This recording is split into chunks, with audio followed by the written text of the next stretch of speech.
At the University of Pittsburgh Dental School, Dr. Kay Thompson.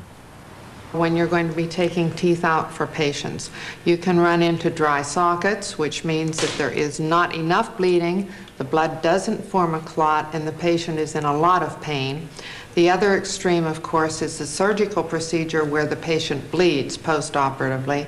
So you need to understand that the emotional stress that these patients go through has a lot to do with affecting the clotting. It can either make them clot more quickly or it can make them clot less quickly.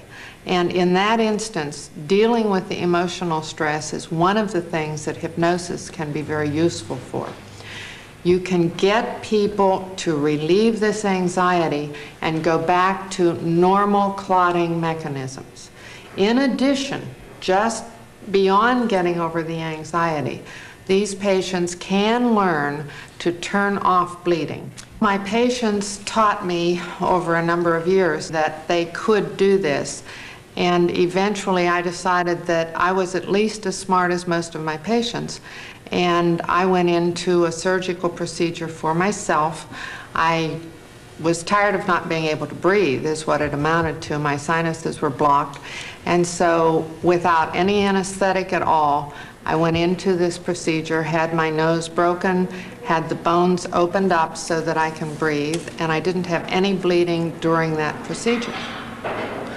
The scalpel felt like he was drawing a pencil line down my nose. It tickled, and so I had to sneeze. He continued with files and chisels.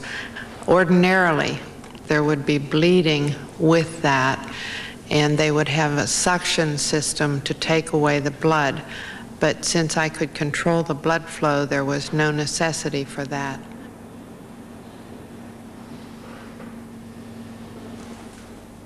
Dr. Thompson, I think if it were me going into the surgery, I would want to practice first by stabbing myself with a pin and see if I could feel it or if I bled. I pretty much just went right for the surgery, but remember, my patients had convinced me. And if I were you and I were about to start it, I would probably want to stick myself with a needle. So we have here a 20 gauge 1.5-inch needle and a ready and willing vein. It's all yours, Dr. Giovannetti.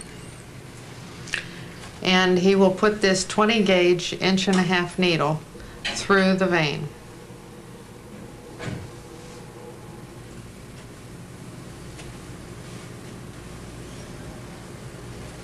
Okay. Now, while the needle is through the vein, there is, of course, no bleeding because it stops it. And as soon as the needle is removed, I should bleed. The blood from the puncture points is where you should be observing because this is where she'll be stopping the bleeding. Okay, Joe. All right, Kay, I think that we're ready for you to, as soon as I take this out, for you to demonstrate. Can Dr. Thompson stop her bleeding more quickly than the time taken to clot normally? Here, when the vein is cut, bleeding is more profuse than for an ordinary wound and takes longer to stop. To stop this bleeding. The time taken to stop the bleeding is being recorded. I don't really know how it's done. There's some evidence that says that it's an alteration in the fluid clotting mechanism. I don't really think that it's a byproduct of relaxation, but it's simply a matter of concentrating on the need to not bleed. From that one, and then from the other one. It's hard not to touch the area so that you can tell that I'm still bleeding and not really stopping it by pressure.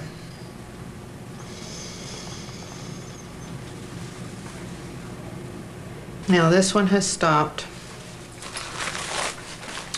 and at this point I should stop the other one because I'm getting blood all over the floor.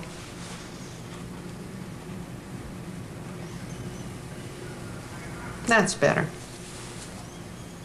I have a stopwatch on my hand here, and I timed it from the point of when the needle was removed until the bleeding was stopped from both holes. That time was 1 minute and 35 seconds.